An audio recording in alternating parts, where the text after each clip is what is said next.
2:54 पे 15 पे कॉल हुई, तबीयत ख़राब होनी शुरू हुई। CRO के रिकॉर्ड से उनको ट्रेस किया गया। उनके खिलाफ ऑलरेडी 2 केस रजिस्टर्ड हैं। पोस्टमार्टम की रिपोर्ट भी आ चुकी है।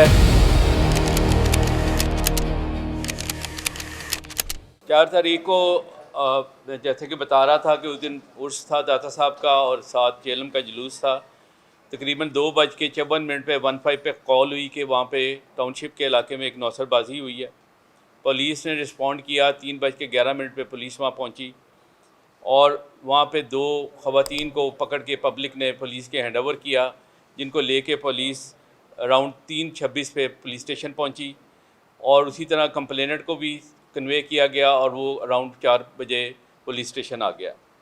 उसने एप्लीकेशन तहरीर की और 4:39 पे उसने एप्लीकेशन हैंड ओवर की पुलिस के और 4:50 पे FIR दर्ज हुई। उसके बाद इन्वेस्टिगेशन से जो FIR थी वो ऑपरेशन से इन्वेस्टिगेशन को 5:20 पे हैंड ओवर की गई। मीनवाइल उन 2 ख़वातीन को 5:30 पे मुहर्रर इन्वेस्टिगेशन के हवाले किया गया। उसने अपना प्रोसेस कंप्लीट कर रहा था कि 5:48 पे ठीक 15 मिनट बाद उन ख़वातीन की तबीयत ख़राब होनी शुरू हुई, पहले एक की, लेटर ऑन दूसरी की, और उस दौरान इन्होंने इसको रिसर्च करने की कोशिश की, फ़र्स्ट एड देने की कोशिश की पुलिस ने, लेकिन 6:03 पे 1122 को कॉल की गई। 6:09 पे 1122 पहुंची और 7 बजे लेके वो जिनाह हॉस्पिटल पहुंच गए उनको, जहाँ पे वो रिसीव डेड डिक्लेयर हुई। लेटर ऑन उनको ट्रेस करने की एफर्ट शुरू हुई और CRO के रिकॉर्ड से उनको ट्रेस किया गया। उस वक़्त तक उनका आईडी कार्ड कोई नहीं था। उनकी जो तस्वीरें थी उनसे और उनके नाम से उसको मैच किया गया। वहाँ पे पता ये चला कि इनके ख़िलाफ़ ऑलरेडी 2 केस रजिस्टर्ड हैं, एक 2023 में गुजरात डिंगा के थाने में और एक फैक्ट्री एरिया लाहौर 2024 में। वहाँ जब रब्ता किया गया, वहाँ से हमें एक क्लू मिला एक और ख़ातून का जो कि पिंडी की रहने वाली थी। वहाँ से क्लू मिला वो पाकपतन का जो इनकी आबाई गांव था। वहाँ से उनके घर वालों को ट्रेस किया गया। उन्होंने यहाँ पे कुछ उनकी ख़वातीन जो उनके साथ मुंसलिक थी उनका बताया और लेटर ऑन उनके ज़रिए इनकी फ़र्दर शनाख्त हुई। इस प्रोसेस में जो पोस्टमार्टम भी डिले हुआ क्योंकि उनका आईडी कार्ड मौजूद नहीं था, ना ही उनका कोई वारिस अवेलेबल था।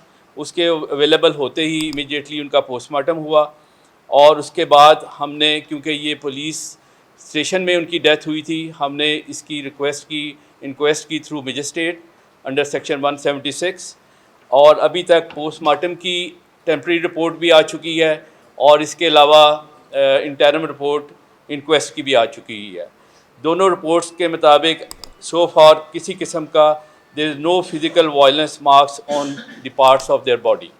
सेम यही रिपोर्ट मजिस्ट्रेट साहब की तरफ से भी आई है। ये आपको पता है कि फॉर्चुनेटली और अनफॉर्चुनेटली अगर कोई भी डेथ जो पुलिस से लिंक हुई हो, कोई इनकाउंटर हो या पुलिस कस्टोडियल डेथ हो, तो उसमें यूजुअली लॉ एंड ऑर्डर का एप्रीहेंशन होती है और उस हवाले से पुलिस उनको हमेशा प्रोटेक्शन देती है और उसको टेक के कैटर फॉर भी करती है। और क्योंकि ये ख़वातीन थी और दूर थी, आउट ऑफ डिस्ट्रिक्ट थी, तो लिहाजा बहुत ज़्यादा नहीं, जो मैंने अभी चेक किया है हमारी 2 पुलिस की स्क्वाड साथ गई थी और उसके अलावा वो लोकल पुलिस के कुछ ऑफिसर्स और उनकी नफरी मौजूद थी। ये बात जो है ये थोड़ी सी बेखल कंफ्यूज्ड है या थोड़ी सी सही क्लैरिफाई तरीके से आप तक कम्युनिकेट नहीं हुई। इसमें एक ऑफिसर का बयान शायद ये आया था कि ये पॉसिबिलिटी हो सकती है, क्योंकि बज़ारन जब कोई वजह सामने नज़र ना आए जिसमें कोई टॉर्चर हुआ हो तो एक प्रज्यूम किया जाता है कि मे बी कोई इस तरह की कोई एडिक्शन ना हो। और सेकेंडली जो वहाँ पे वीडियो जो रिकॉर्डिंग मिली है उसमें उन्होंने 2 इंजेक्शंस का जिक्र किया है ख़वातीन ने, एक का और एक का, कि वो हम यूज़ करती रही हैं। और प्लस पोस्टमार्टम की रिपोर्ट में एक खातून के बाजू पे मल्टीपल निशान आए हैं सिरिंजेस के इंजेक्शन के, तो उस बात पे ये चीज़ थी और उसको किसी ने कैटेगोरिकली कभी भी नहीं कहा कि वो मंशियात की ओवरडोज से या एडिक्टेड थी। जब पब्लिक ने उनको पकड़ा है उस दौरान स्कफल के दौरान उनके कपड़े फटे हैं और वो जब पुलिस स्टेशन में आई उस वक्त उनके कपड़े फटे हुए थे और शायद एक जगह पे ये भी कहा गया कि जी उनके गले में दुपट्टा डाला गया। बेसिकली वो अपना दुपट्टे से उसी कपड़ों को कवर करने की कोशिश कर रही थी जो उस स्कफल के दौरान फटे हैं, जो पब्लिक ने पकड़ लिया।